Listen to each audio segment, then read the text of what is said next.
ಕಾಂಗ್ರೆಸ್ನಲ್ಲಿ ತಾರಕಕ್ಕೇರಿದ ಕುರ್ಚಿ ರೇಸ್. ಡೌಟೇ ಬೇಡ, ನಾನೇ ಸಿಎಂ ಆಗಿ ಮುಂದುವರಿತೀನಿ ಎಂದ ಸಿದ್ದರಾಮಯ್ಯ. ಸಚಿವರ ಪೈಪೋಟಿಗೆ ಬಿತ್ತು ತೆರೆ. ನಕಲಿ ಅಕೌಂಟ್ ತೆರೆಯಲು ಹೇಳಿದ್ದೇ ನಾಗೇಂದ್ರ. 84 ಕೋಟಿ ಅಕ್ರಮ ವಹಿವಾಟು ದೃಢ.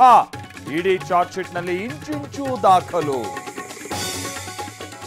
ಮೂಡ ಆಯ್ತು, ಈಗ ವಾಲ್ಮೀಕಿ ನಿಗಮ ಅಕ್ರಮ. ಬಿಜೆಪಿಯಿಂದ ಪಾದಯಾತ್ರೆಗೆ ಸಿದ್ಧತೆ. ಶೀಘ್ರವೇ ದಿನಾಂಕ ಹೇಳ್ತೀವಿ ಎಂದ ನಾರಾಯಣಸ್ವಾಮಿ. ನಿಮ್ಮ ತಂದೆಗೆ ಊಟ ಬಡಿಸಿದ್ದೆ ಅಂದ್ರೂ ಕೇಳಲಿಲ್ಲ. ಪ್ರಜ್ವಲ್ ರೇವಣ್ಣನ ಕಾಮಕಾಂಡ ಬಯಲು. ಬೆಚ್ಚಿ ಬೀಳಿಸ್ತಾ ಇದೆ ಚಾರ್ಜ್ ಶೀಟ್ನಲ್ಲಿನ ಸತ್ಯ. ಖಾಸಗಿ ವಿಡಿಯೋ ವೈರಲ್, ಬೆದರಿಕೆ ಆರೋಪ. ಮಾಜಿ ಪ್ರೇಯಸಿಯಿಂದ ವರುಣ್ ಆರಾಧ್ಯ ವಿರುದ್ಧ ದೂರು. ಸೆನ್ ಠಾಣೆಯಲ್ಲಿ ಕಿರುತೆರೆ ನಟನ ವಿರುದ್ಧ ಕೇಸ್.